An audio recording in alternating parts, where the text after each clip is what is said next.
Masechet Sanhedrin Dafain Bet, on commence votre Hashem à la Mishnah du Dafain Aleph Amud Bet. Ben Sorer ou Moré, Nidon al Shem Sofo. La Mishnah nous dit finalement, il n'y a pas vraiment de raison, théoriquement, de comprendre pourquoi le Ben Sorer ou Moré est condamné à mort. En réalité, c'est parce qu'il est jugé sur son futur. Yamud Zakai, Val Yamud Chayav. La Torah préfère qu'il meure innocent et pas coupable. Quand il est encore petit, qu'est-ce qu'il a fait? Il a volé une fois ou deux fois de ses parents, c'est sûr que c'est pas bien, mais il mérite pas encore la mort. Mais puisque la Torah elle sait que si tu le laisses comme ça, il va continuer, il va mal tourner, autant qu'il meure comme ça, et pas en tant que bandit. Chez Mitatan Shel Reshaim, Hana Alaen Vana Laolam. La mort des Reshaim, c'est bien pour eux. C'est bien pour eux, ils arrêtent de faire d'Averot, donc comme c'est Ben Sorer ou Moré. Et c'est bien aussi pour le monde. C'est bien pour le monde. Et c'est le calme, le calme.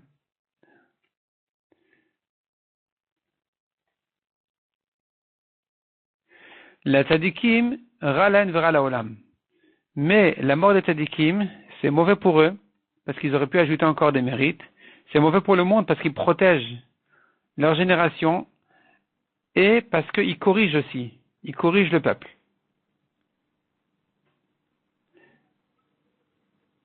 Yain veshena la Reshaim, de même dit la Mishnah, le vin et le sommeil pour les Reshaim, ana alen vana laolam. C'est bien pour eux et c'est bien pour le monde. C'est bien pour eux comme ça, ils fautent pas, et ils n'endommagent pas. C'est bien pour le monde aussi, parce que comme on a dit, ils n'endommagent pas. Tandis que Vela tzadikim, ralen vera laolam. Le vin et le sommeil pour les tzadikim, c'est mauvais pour eux parce qu'ils n'étudient pas la Torah, et c'est mauvais pour le monde, parce que la Torah aurait protégé la génération. Alors que maintenant, il y aura des problèmes qui vont arriver. Pizour la Reshaim, la dispersion pour les Reshaim, quand ils ne sont pas ensemble, et donc ils ne peuvent pas prendre des conseils ensemble et à s'entraider, alors, Ana Alen Vana Laolam, c'est bien pour eux, c'est bien pour le monde. Tandis que la Tzadikim, quand les Tzadikim sont dispersés, Ralen Vera Laolam, c'est mauvais pour eux, parce qu'ils ne peuvent pas s'entraider, et c'est mauvais pour le monde, parce que ils peuvent pas prendre ensemble des conseils en commun, comment réparer la génération.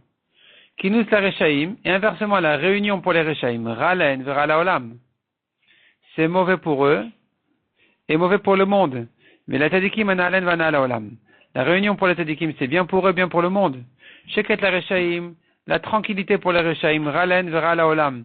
C'est mauvais pour eux parce qu'ils vont fauter, c'est mauvais pour le monde, parce qu'ils vont endommager. La Tzadikim, alors que la tranquillité pour les Tzadikim, Ana Alen Vana Laolam, c'est bien pour eux, et bien pour le monde. Tani Rabbi Gili Omer. Bichimipne Shachal Tetarti Merbasar. Est-ce que parce que celui-là, il a mangé un petit morceau de viande, mais et qu'il a bu un peu de vin italien, Amrat Torah Telebedin Isakel, la Torah dit il sera condamné en ce qu'il a, et là, c'est parce que la Torah, elle connaît la suite. Elle connaît la suite, elle va jusqu'au bout de la tête de ce Ben Sorer ou Moré, jusqu'où il va arriver. Chez Sof, Megamer Nirse Aviv, il va finalement voler son père jusqu'à ce qu'il n'y a plus rien resté à son père. On va cacher l'imoudo, et quand il va rechercher son habitude à prendre l'argent de son père, il va pas trouver. Venomote, il trouvera pas. Et donc, Viotel et Parashat Rachim, ou Melasem et Abriot. Il va se retrouver dans les chemins là-bas, et il va voler les gens. Amra Torah Yamut Zakai va Yamut Chayav. La Torah dit qu'il vaut mieux qu'il meure maintenant, quand il est encore Zakai, encore un peu innocent, et pas quand il sera coupable. Chez Mitetan Shel Reshaim, et là la Braïta nous ramène la suite de la Mishnah aussi. Chez Mitetan Shel Reshaim, la mort pour les Reshaim, c'est bien pour eux, ils arrêtent de fauter. Bien pour le monde, ils arrêtent d'endommager. Mais la Tzadikim, Ralem Vera Olam. Tandis que pour les Tzadikim, la mort, c'est mauvais pour eux, et mauvais pour le monde. Chez Navian la Reshaim, le sommeil et le vin. Alors pour les Reshaim, Ana Alaem, c'est bien pour eux, ils fautent pas. Ve'ana Alaolam, ils endommagent pas. La Tzadikim, le vin et le sommeil, c'est mauvais. Ralem, c'est mauvais pour les tzadikim de dormir ou de boire du vin, parce qu'ils n'étudient pas la Torah. Vera laolam, leur protection, elle manque. Sheket Reshaim, la tranquillité au Reshaim, Ralem vera laolam, c'est mauvais pour eux, ils vont fauter, c'est mauvais pour le monde, ils vont endommager. Mais la tzadikim, alors que pour les tzadikim, c'est bien un alem van ala olam, c'est bien pour eux, bien pour le monde. Puis la rechaim un alem van ala olam, quand les rechaim ils sont dispersés, ils sont éloignés l'un de l'autre, alors c'est mauvais pour eux, mauvais pour le monde. Au contraire, c'est bien pour eux, bien pour le monde. Vela tzadikim ralem vera ala olam, alors que pour les tzadikim, quand ils sont dispersés, c'est mauvais pour eux et mauvais pour le monde. Mishnah suivante. Abba b'marteret. Nous allons commencer maintenant un nouveau sujet. Abba b'marteret. La Torah a dit, un voleur qui s'est fait un souterrain, petit tunnel, pour entrer dans la maison de quelqu'un et le voler. Celui-là, dit la Torah. La Torah dit comme ça dessus. La Torah, elle dit,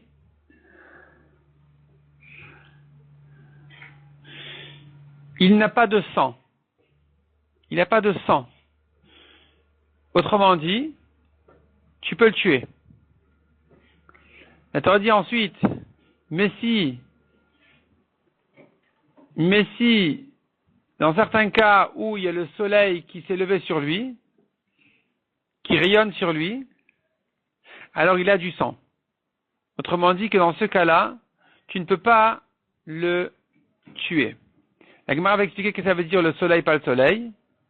Ça veut dire en fait, si la chose est claire comme le soleil, qu'il n'a pas l'intention de venir te tuer, ce voleur, alors tu n'as pas le droit de le tuer. Mais quand c'est pas clair, et qu'il y a un risque qu'il vient te tuer, qu'il vient avec l'intention de te tuer au cas où tu l'attrapes, alors tu as le droit de le tuer. On verra ça dans la Gemara. Donc la Mishnah nous dit comme ça. Ababa marteret nidon al shem sofo. Pourquoi celui-là, la Torah dit il n'a pas de sang, ce voleur-là qui a été attrapé comme ça, il est venu en cachette, la Torah dit il n'a pas de sang, tu peux le tuer. Pourquoi tu peux le tuer? Nidon al shem sofo, il est jugé sur son futur en fait. La Gemara va expliquer, c'est parce qu'on sait qu'il a l'intention que si le balabait il attrape et qu'il commence à se disputer avec lui, alors le voleur a préparé son pistolet pour le tuer sur place.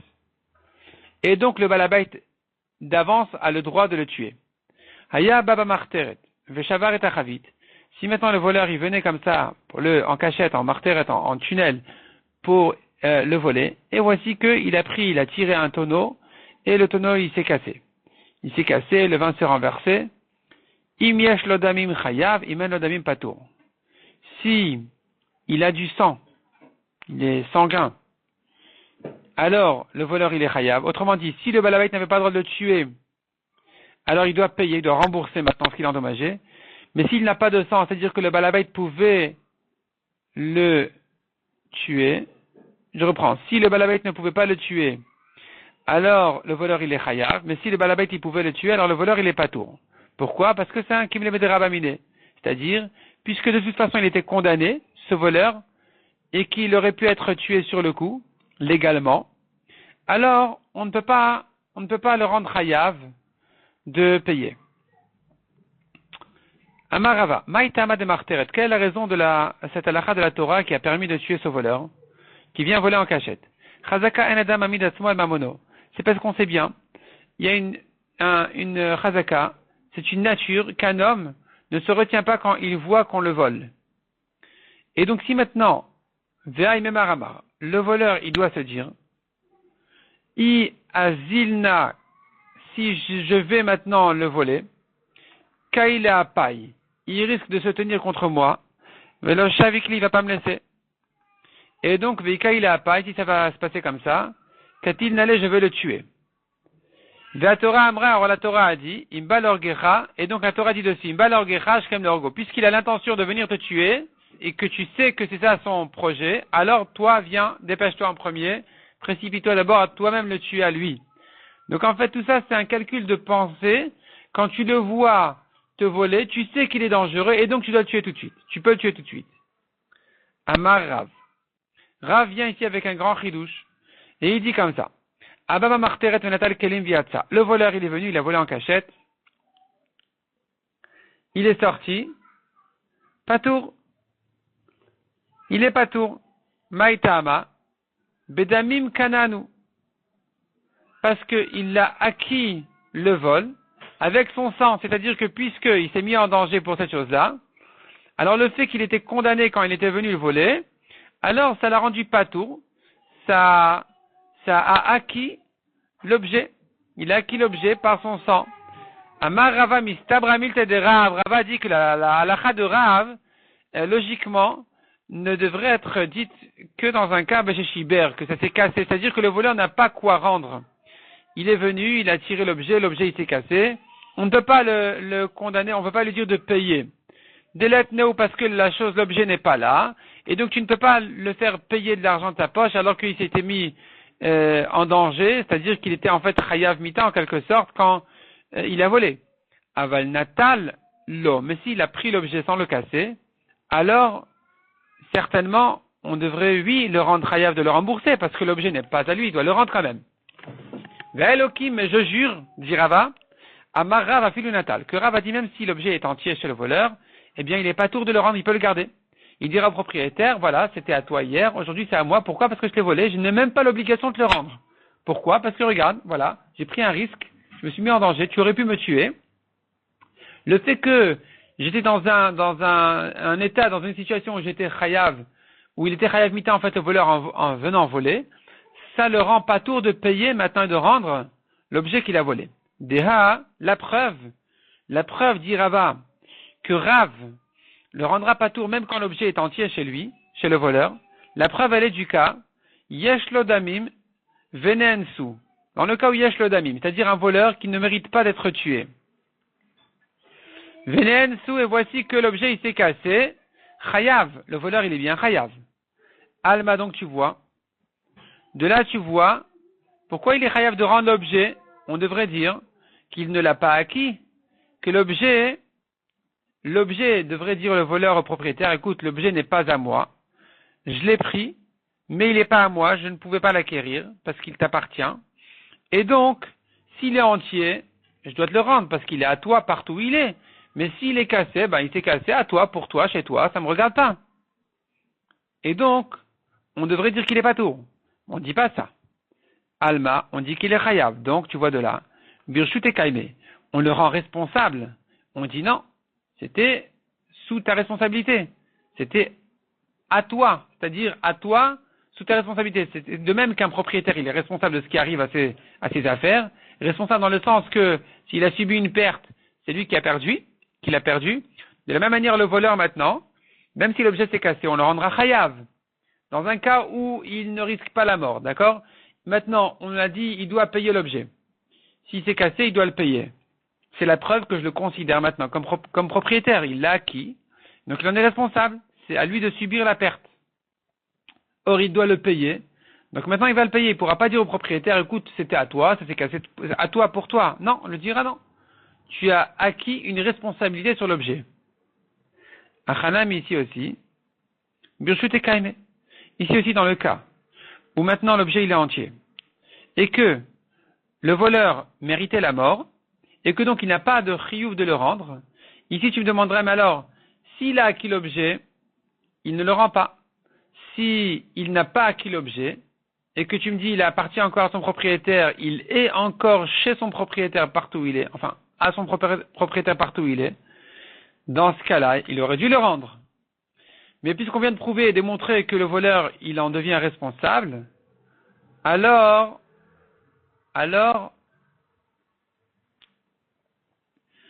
eh bien,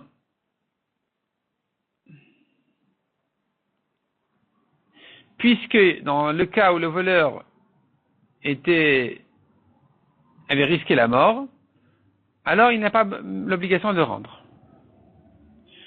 Je reprends donc. En fait, Rava ici, il est en train de faire un raisonnement qui va nous prouver qu'un voleur qui a volé en cachette, dans un cas où le voleur risquait la mort, parce que c'était un voleur dangereux, et donc on avait le droit de le tuer. Et ici donc, puisqu'il risquait la mort, alors on a dit, quand il a volé l'objet, il n'est pas tour de le rendre. Eh bien, non seulement si l'objet est cassé, on ne va pas le rendre chayav de le payer de sa poche, mais même si l'objet il est entier, on considère que l'objet est acquis au voleur. La preuve que l'objet est acquis au voleur, c'est du cas où le voleur n'était pas dangereux et qu'il ne méritait pas la mort et qu'on l'a rendu chayav de payer. Ça te prouve que je considère qu'en prenant l'objet, il en devient comme propriétaire. Propriétaire de voleur, c'est-à-dire il doit le rendre. Il l'a acquis. Ça s'appelle qu'il l'a acquis. Il l'a acquis et donc il est responsable de l'objet. Et puisqu'il l'a acquis, alors ça a double face. S'il était dangereux, il sera pas tour de le rendre. Sinon, c'est là où il est chayav. Veloi, la Gemara repousse et dit non, c'est pas vrai. Qui au kimna rachman abirshute, le fait que la Torah a dit qu'il a acquis l'objet et que donc il doit le payer, il peut pas s'en sortir en disant non, c'est pas le mien, bon je suis désolé, il s'est cassé. On peut pas dire ça. On dit non, tu as acquis l'objet, tu en es responsable, tu dois le rendre. Ce qu'on dit ça, c'est que l'Inyan Onsin. C'est pas qu'il l'a acquis entièrement. Il l'a acquis dans le sens qu'il en devient responsable. L'Inyan Onsin, si l'objet il s'est cassé, tu dois le payer. C'est pour ça qu'on a dit qu'un voleur qui n'était pas dangereux, il doit le payer même quand l'objet s'est cassé, parce qu'on dira, c'est chez toi qu'il s'est cassé. Tu l'as acquis, tu dois le rendre. Tu l'as acquis donc illégalement. C'était pas légal de l'avoir acquis, donc tu dois le rendre. Mais ça s'appelle qu'il s'est cassé chez toi le voleur, donc tu dois le rendre.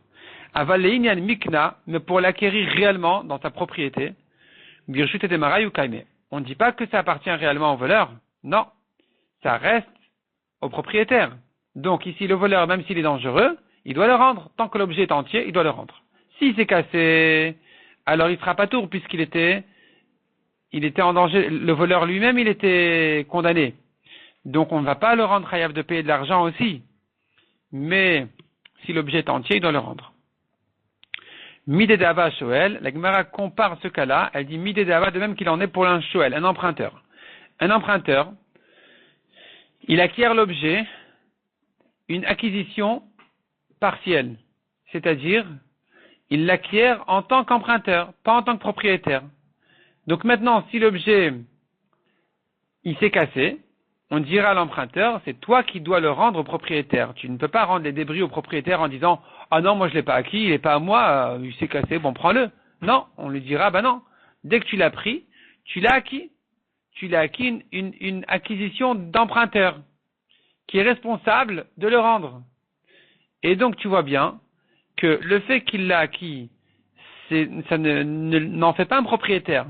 Donc si maintenant l'objet est entier, l'emprunteur a l'obligation de le rendre tel quel.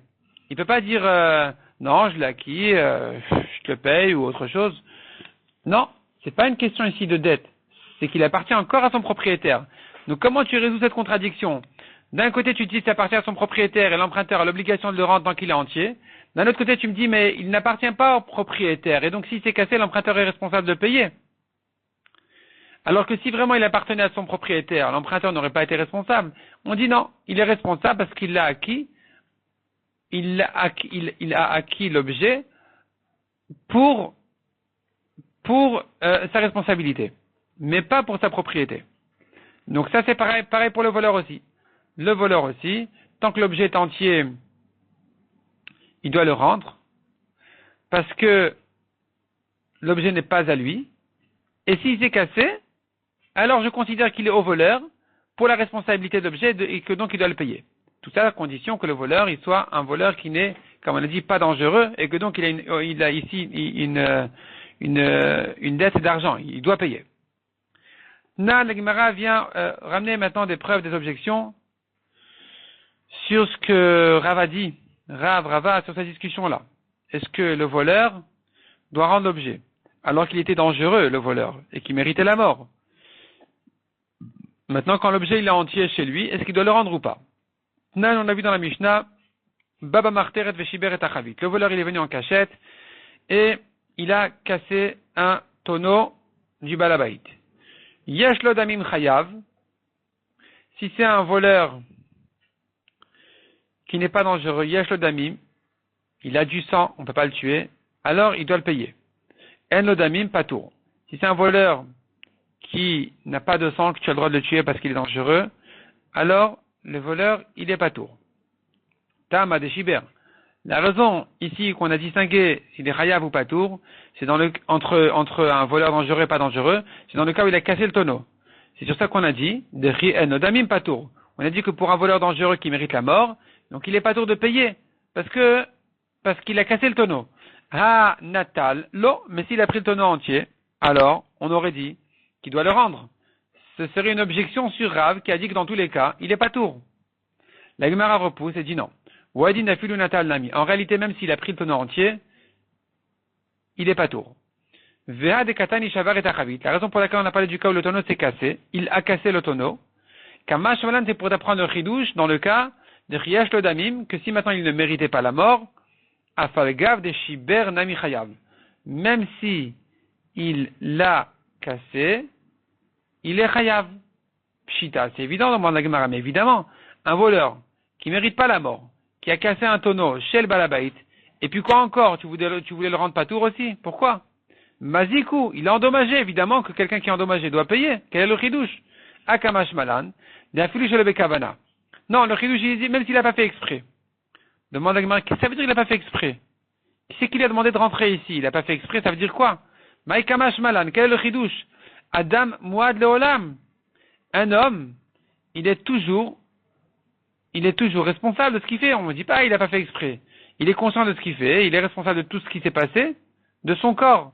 Donc si maintenant, il est rentré dans l'obscurité chez le balabait et qu'il n'a pas vu maintenant qu'il est en train de casser un tonneau, on ne dira pas, je suis désolé, j'ai pas fait exprès.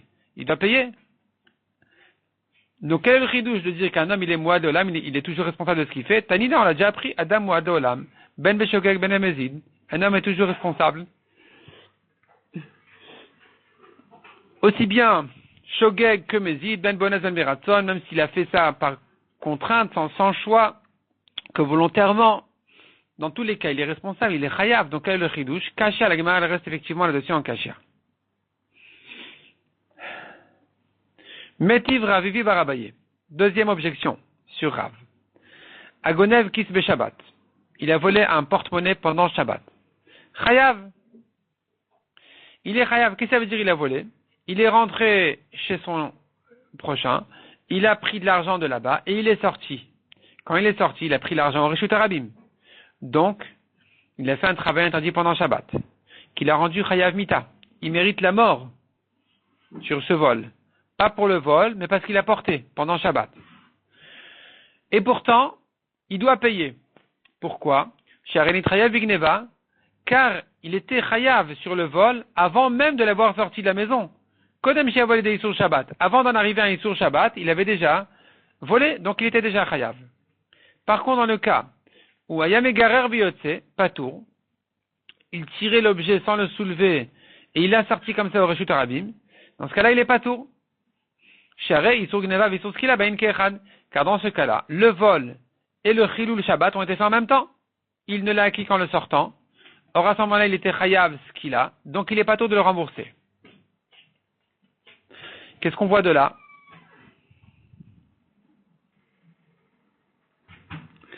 De là, la Gemara veut ramener l'objection que tu vois de là.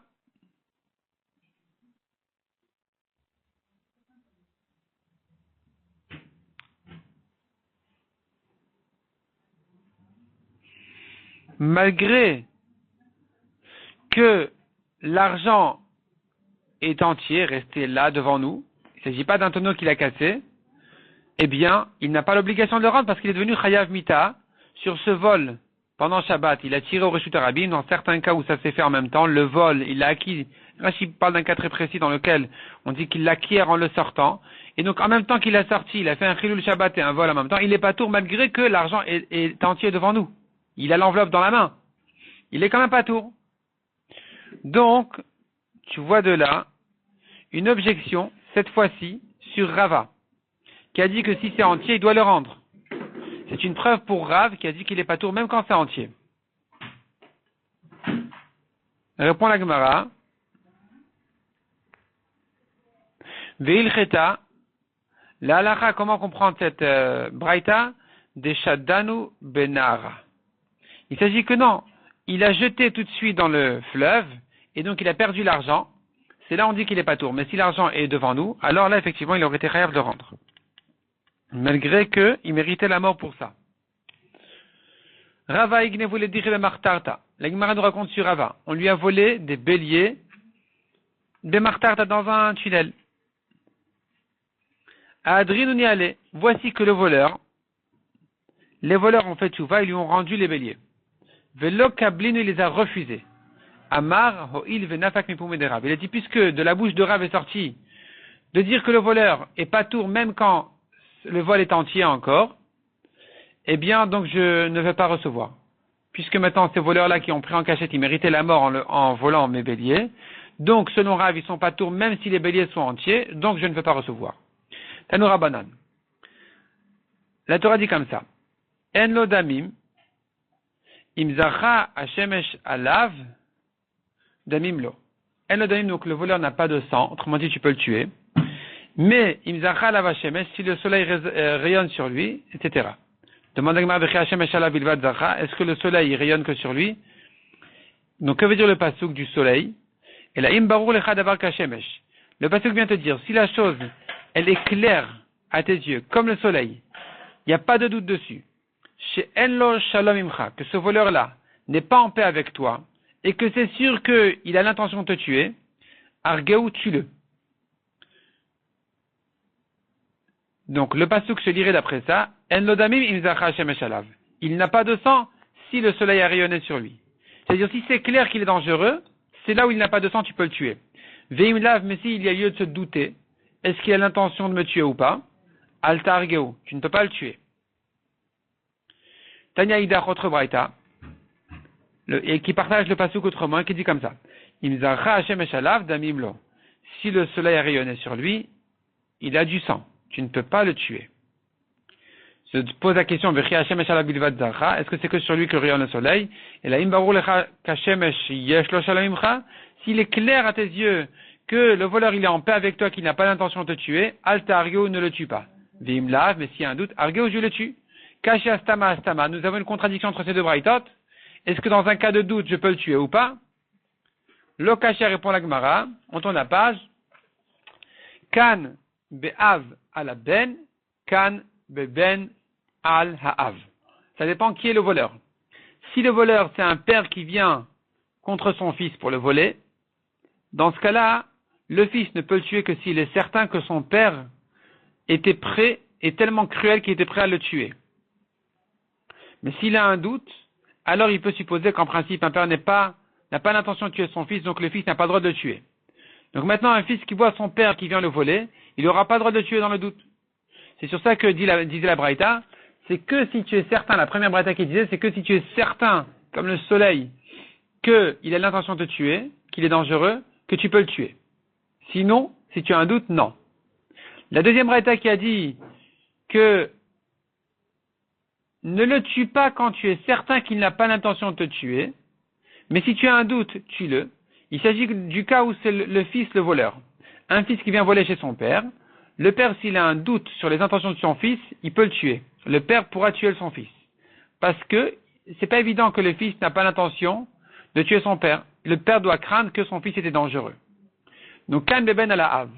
Un fils qui vient sur son père pour le voler, et Kalvachomer, un homme étranger, dans le doute, le propriétaire peut le tuer parce que il doit craindre qu'il est dangereux. Amar Rav, kol deati alay bemartarta, Rav a dit, n'importe qui, tout celui qui viendrait me voler comme ça en tunnel, en souterrain, katil nale, je le tuerai. Les bars, mais Rav Chanina Barshila, sauf Rav Chanina Barshila. Maïtama, pourquoi? Il est mamijoum de Tzadik, ou si c'est parce que c'est un Tzadik, il est en train de le voler, pourquoi tu parles d'un Tzadik? Il n'est pas Tzadik s'il vient le voler. Et la mijoum de Kim Libegave, mais c'est parce que je suis certain sur lui, des Merachem Alaik et Rachem Avalaben, qu'il m'aime comme un père pour son fils, qu'il aura pitié de moi, qu'il ne voudra pas me tuer, et donc ça m'interdit donc de le tuer à ce moment-là. Donc c'est que s'il est certain, le propriétaire, que le voleur ne veut pas le tuer, qu'il ne le tue pas. Mais sinon, il le tue. Tanoura Banan. Damimlo, ben mechol, ben beshabat. Ben beshabat. Attention, il est vivant, il a du sang, aussi bien chol que Shabbat, ne le tue pas. L'autre cas du pasuk, en lo damim, ben bechol, ben beshabat. Dans le cas où le voleur est dangereux, on a dit il n'a pas de sang, tu peux le tuer, aussi bien chol que Shabbat. Demande la Gemara. Bishlama en lo damim, ben bechol, ben beshabat. Je comprends le cas où tu me dis un voleur dangereux, tu le tues aussi bien chol que Shabbat. Itzterir, il y a un chidouche ici, on a eu besoin de le dire. Salkadat Achamina, tu aurais pu serait monté à ton esprit de dire Midedava à Haruge Bedin. De même qu'il en est pour quelqu'un qui est condamné au Bedin. Des Beshabbat lo Katlinan. On ne le tue pas pendant Shabbat. Et donc, j'aurais pu croire que ce voleur-là non plus, il ne faut pas le tuer pendant Shabbat. Kamash Malan des Katlinan. On te dit non, il n'y a pas le temps maintenant, il faut le tuer. Même Shabbat. Et la damim lo ben bechol ben Shabbat. Mais la Braïta qui te dit attention, ne le tue pas. Aussi bien Chol que Shabbat. Ni Chol ni Shabbat. Dans un cas où le voleur n'est pas dangereux. Qu'est-ce qu'on vient de te dire ici? Hashta bechol lo Katlinan le. Si déjà Chol on ne le tue pas, Shabbat mi baya, c'est la peine de dire que même pendant Shabbat. Quel est le chidouche, évidemment? Amar Rav Sheshet la nitzrecha. Et là, le fakir à la vetagal. Il répond Rav Sheshet, le chidouche, il est de te dire que même si maintenant le pauvre voleur, qui n'était pas dangereux, il s'est emmêlé un petit peu, et voilà que maintenant il est en danger, et il y a une ruine qui est tombée sur lui, eh bien, on va être Mechalel Shabbat pour le sauver.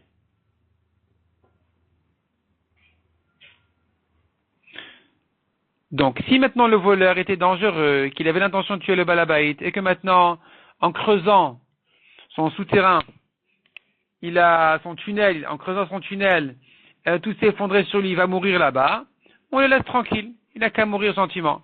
Mais si le voleur, on sait qu'il n'était pas dangereux, alors il faut tout faire pour le sauver. Malgré qu'il avait l'intention de voler, mais puisque c'est quelqu'un qui n'est pas Chayav Mita, alors il faut même être Mechalel Shabbat pour le sauver de là. Tanoura Banan. Vehuka, la Torah a dit ici, il a été frappé. Vehuka, il a été frappé Bechol Adam, par n'importe qui. Vamet, et il est mort, donc le voleur dangereux. Bechol Mita Shateachol La Mito. Tue-le de n'importe quelle manière que tu peux. Demande la Gemara. Ce que tu m'as dit qu'il peut être tué par n'importe qui, c'est un chidouche, il fallait le dire. C'est que j'aurais pu croire que ce n'est que le balabait sur qui on dit ou des kimle, on sait bien de dire sur lui des enadam ma'amidatzma la mamono, qu'un homme ne se tait pas en voyant qu'on lui vole son argent. Et donc ici, il avait l'intention d'attaquer le balabait. Le voleur était prêt à tuer le balabait parce qu'il savait que le balabait il allait se défendre. Avalacherlo, mais que quelqu'un d'autre se mêle et qu'il vienne tuer le voleur, pourquoi? Non, on devrait l'interdire. Kamash Malan, on vient te dire le chidouche que par n'importe qui le voleur peut être tué ici, des rodef ou, puisque le voleur c'est un rodef, il vient maintenant tuer quelqu'un, alors va filer à ami, même quelqu'un d'autre peut venir se mêler et le tuer. C'est-à-dire, si tu vois maintenant un juif, tu vois maintenant Reuven, qui court pour tuer Shimon, tu as le droit de tuer Reuven, pour sauver Shimon.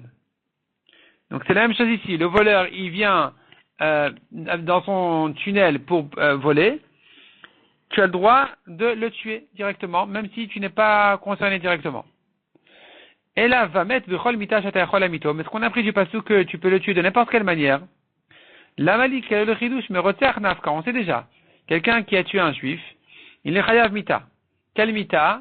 À l'épée. Si tu ne peux pas le tuer à l'épée, tu le tues de n'importe quelle manière. Détania, on a appris ça déjà d'une braïta, qui disait mot yumat amake rotzeachu. Mourra, le frappeur, c'est un assassin. En el avemita mourabo. Je n'ai appris des psukim que la peine que la Torah a mentionnée sur lui, qui est donc l'épée. D'où je sais que si tu ne peux pas le tuer de cette manière-là, que tu as le droit de le tuer de n'importe quelle autre manière, tu peux l'empoisonner, tu peux le noyer, tu peux lui tirer une balle dans la tête, ce que tu veux. Talmud Omar mot yumat, mikol makom. La Torah dit mourir, il mourra de toute manière. Donc, je sais, de là-bas j'ai appris déjà, que je peux le tuer de n'importe quelle manière. Pourquoi on a eu besoin de l'apprendre encore une fois concernant le voleur? C'est le même principe, c'est un voleur dangereux, qui risque de tuer le balabait, tu peux le tuer, donc de n'importe quelle manière. Répond la Gemara Shani Atam, c'est différent là-bas. Damarka mot yumat. La Torah dit mourir, il mourra. Donc il y a une répétition dans le pasouk qui vient m'apprendre que tu peux le tuer de n'importe quelle manière. Venig marmine. Pourquoi on n'apprendrait pas de là-bas pour ici? Répond la Gemara, on ne peut pas apprendre du rotzer, mishum dava rotzer vegoel adam, shnek tuvin abain keechad. Car la Torah, à deux occasions, à l'occasion du rotzer et à l'occasion du goel adam. Le goel adam, c'est celui qui vient venger la vengeance de son frère qui a été tué. Et il a été tué Beshogeg. Le Goel Adam, donc le proche de famille, il vient maintenant tuer celui qui a tué son frère. Et là-bas, nous voyons aussi que la Torah a inclus là-bas, et donc on est sorti du passouk tel qu'il est écrit, parce que la Torah inclut de n'importe quelle manière. Donc on se retrouve maintenant avec Shnek Ktuvin Abayin Ke'echad. Nous avons à deux occasions, l'occasion du Rotzer et l'occasion du Goladam, où la Torah t'a donné une halakha précise et ensuite elle a élargi. Le Rotzer à l'épée et la Torah a élargi ensuite. Le Goladam aussi, il a une halakha précise que la Torah ensuite a réélargi. Et puisque ce sont deux psukim qui te ramènent le même principe, alors nous avons une règle de Drashot qui dit V'chol Shnek Ktuvin Abayin Ke'echad en melamdin. Quand tu as deux psukim, cette répétition-là, elle te laisse comprendre que ce sont des exceptions. Parce que si c'était pas des exceptions, c'était pas la peine de le répéter. Dis-moi une fois, j'aurais appris de là pour la deuxième aussi. Mais puisque la Torah me l'a répété, c'est pour me dire que ici et là, c'est comme ça. On a élargi la lara. Mais ailleurs, on doit rester sur la lara précise. Donc, concernant le voleur, il a fallu me dire que de n'importe quelle manière que tu peux le tuer, tue-le. Il a fallu le répéter ici aussi, parce que sinon on n'aurait pas pu l'apprendre du Rotzer et du Goel Adam.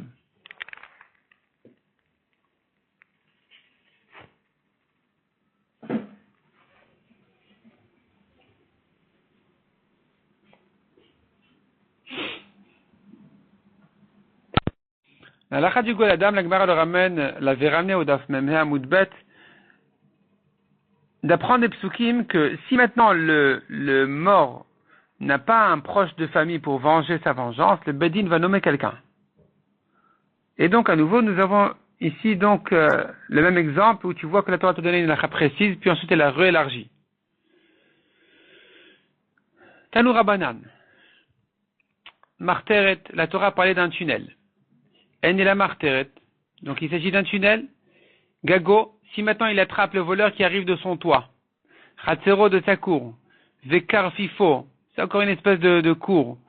Minaïn, d'où je sais que ici aussi c'est pareil.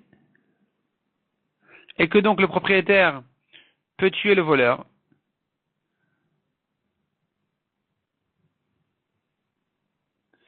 Donc dans tous ces cas-là, il n'est pas passé en dessous de la terre comme le tunnel. Il n'a pas creusé pour rentrer. Il est monté sur une échelle, ou il est rentré par la porte normalement. D'où je sais que dans ces cas-là aussi, Talmud Lomar, Yimatse Haganav, Mikol Makom. La Torah dit se trouvera. La Torah dit Imba Marteret Yimatse Haganav. Si dans le tunnel se trouvera le voleur. Le mot voleur est de trop. C'est de lui qu'on parle. Ça vient d'apprendre Mikol Makom de toutes les manières que tu trouves le voleur, tu peux le tuer. S'il veut rentrer par la fenêtre, tu peux le pousser aussi. Et Mikel Matalmud Lomar Marteret. Alors pourquoi la Torah parle de Marteret, de tunnel? C'est l'habitude des voleurs de creuser, de rentrer par en bas. Tanya Idar. Marteret, Tanya Marteret, encore une braïta. Quand la Torah te parle de Marteret, je n'apprends de là que le tunnel. Gago Chatzoro Vekar Fifominaïn. S'il est rentré d'une autre manière, du toit, la cour, ou d'un carpef, encore une espèce de cour, d'où je sais, Talmud Lomar Yimatse Aganav Mikol Makom. Alors à nouveau, donc cette braïta aussi elle revient sur la même dracha, de dire quand la Torah te parle du voleur, elle te dit de n'importe quelle manière qu'il vient voler. Et Mikael Matalmud Lomar Marteret, alors pourquoi on te parle de Marteret, de tunnel? Martarto Zui Atrato. Parce que son tunnel, c'est son avertissement. C'est-à-dire, tu n'as pas besoin de l'avertir. Dès qu'il vient maintenant avec l'intention de voler, il vient creuser avec l'intention de voler, et tu vois qu'il s'engage tellement, il s'investit, il creuse et tout, pour venir te voler, alors il a déjà le calcul en tête que s'il te rencontre maintenant, si maintenant il te rencontre quand tu es censé te défendre, il a l'intention de te tuer. Donc la Torah te dit, c'est un rodef, tue-le.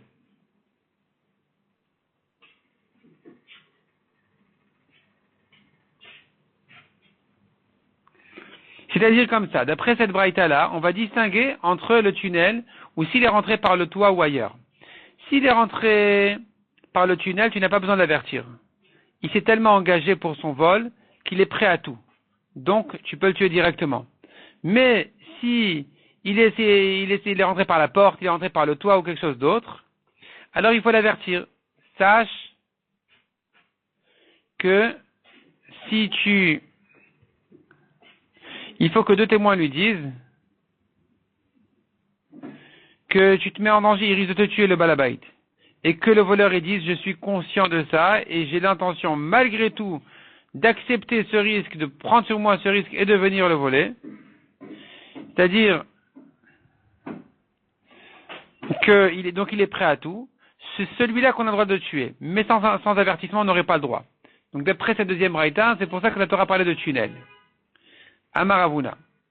Katana Rodef, Nitan Atilo Benafsho. Un enfant, Rodef, qui veut tuer quelqu'un, on peut sauver la personne en question en tuant l'enfant. Rodef Eno Tsarichatera.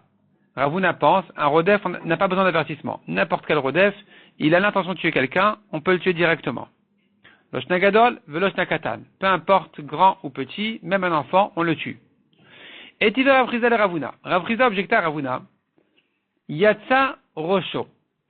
Un bébé qui va naître et qu'il met en danger sa mère, avant la naissance, on peut tuer le bébé dans le ventre de la mère pour ne pas qu'il tue la mère en sortant. Mais dès que le bébé a sorti sa tête, on ne le touche plus. Car on ne va pas repousser maintenant la vie du bébé pour sauver la vie de la mère. Ve'amai, pourquoi pas?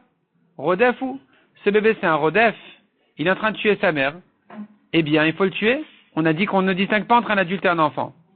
Répond la Gemara, Shani Atam, c'est différent là-bas, des Mishmaya Karad Fela. Ça vient du ciel, c'est un décret sur la maman, ce qui vient du ciel. Le bébé, il n'a pas l'intention de tuer sa mère. Et donc, dans ce cas-là, on ne se mêle pas. Nema Messaïa Ale, la Gemara propose une preuve cette fois-ci.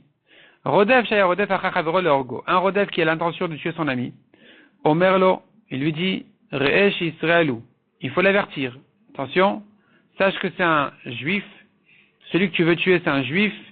Ou ben britou, la Torah amra, shofer dama adam, badam damoy shefer. La Torah a dit, celui qui veut verser le sang de quelqu'un, eh bien, pour sauver ce quelqu'un en question, on peut le tuer. Amra Torah tel damoy shalze. Damoy shalze, la Torah dit, sauve le sang de celui-ci, par le sang de celui-là. Donc, tu vois de là, hein, qu'on n'a pas besoin qu'il accepte l'avertissement. Dès qu'on l'a prévenu, on peut le tuer.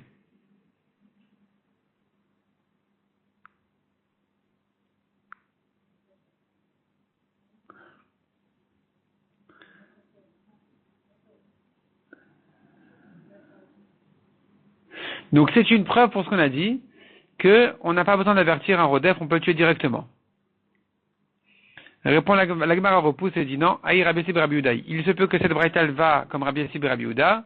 Détané Rabbi Yossi Rabbi Yehuda Omer qui a dit Chaver, un Talmid Chacham, En Tzarich Atra, n'a pas besoin d'avertissement. Le Fichelon Itna Atra, elle a l'avrin, Ben Shogeg et Mezid, car l'avertissement n'est là que pour distinguer entre Shogeg et Mezid. Donc si c'est un Talmid Chacham, je n'ai pas besoin d'avertir. Et donc, si c'est un Amaharet aussi, et que je l'avertis, j'ai pas besoin qu'il accepte la mort pour le condamner. Tandis que les Rachamim y pensent que l'avertissement c'est plus fort que ça. Il faut que le rachat accepte la mort, tu l'avertisses et qu'il dise oui j'accepte, il accepte la mort, il est prêt à faire sa vera en acceptant la mort, c'est que là qu'on peut le condamner à le tuer. Donc cette braïta qui dit que tu l'avertis ça suffit, c'est pas la peine qu'il accepte la mort, ne pense pas forcément comme les Rachamim. Elle peut être selon Rabbi Yossi Rabbi Yehuda. On n'a pas de preuve donc de là qu'un rodef n'ait pas besoin d'un avertissement correct et habituel. Il se peut que selon les Rachamim, eh bien, il faille que le rodef dise qu'il accepte la mort. Tashma. Rodef, Shaya Rodef, Achachavero l'orgo. Encore une preuve d'une braïta. Un rodef qui allait tuer son ami, un marlo, et celui qui l'avertit lui a dit, écoute, Re'esh Israël ou Ben Brit, ou regarde, c'est un juif, attention, et si tu le tues, va Torah Amra, Shofer Dam Adam, Adam Damoy Shafer. La Torah dit celui qui veut verser le sang de quelqu'un, eh bien pour sauver ce quelqu'un, on va verser son sang. On va le tuer. Imamar Yodeani Sheuken, Patour. Si maintenant le Rodef Itima, je sais bien, moi je connais tout ça, il est Patour. Pourquoi? On ne peut pas encore le condamner, parce qu'il n'a pas accepté la mort. Mais s'il dit Al-Menatken Aniose, s'il dit oui, ben, malgré tout je suis prêt à le tuer, là il a accepté d'être condamné. Chayav, c'est là où on va le condamner. Donc tu vois qu'il accepte l'avertissement et qu'il faut qu'il accepte l'avertissement pour le condamner. Il faut qu'il dise qu'il est prêt à mourir. Or nous on a dit qu'un rodef, même sans qu'il accepte l'avertissement, on peut le tuer. Répond la Gemara Lotricha. Il s'agit d'un cas où maintenant celui qui fait l'avertissement, il n'est pas capable de le tuer sur le coup. Il est trop loin. Ils sont des deux côtés de la rivière, du fleuve, de l'Omati Atsule. Il ne peut pas le sauver. Donc, Maïka de Baïtou et Bedina, qu'est-ce qu'il y a à faire ici? De le traîner en justice? Bedina Beatra, le Bedin pour le condamner. Alors, le Bedin va exiger à ce qu'il y ait une atra, un vrai avertissement. C'est pour ça qu'ici, il nous faut un avertissement. Mais si c'est un rodef et que sur le coup, tu veux le tuer pour sauver la personne en question, là, tu n'as pas besoin de l'avertissement, hein, que l'autre il accepte la mort et tout ça. Ibaïtema ou bien dit l'Agmara, Amalecha Ravuna, Ana de Amri Ketana de Marteret. Ravuna il te dira, moi qui ai dit qu'un rodef n'a pas besoin d'avertissement, je pense comme la Braïta de Marteret, d'Amar Marteratos et Yatrato, qui a dit que le tunnel, c'est son avertissement même. Donc tu vois qu'il n'a pas besoin d'avertissement autre que celui-là. Donc même si maintenant tu vas me ramener une braïta qui dit il faut un avertissement, il faut qu'il accepte, il faut qu'il dise qu'il est prêt à mourir et tout ça, c'est pas grave. Cette braïta elle est contre moi, dira Ravuna, et moi j'ai la braïta qui disait que le tunnel c'est l'avertissement même, et qu'il n'y a pas besoin de plus que ça, et donc j'ai mon Tana comme moi, donc ça ne me gêne pas d'être objecté par un autre Tana.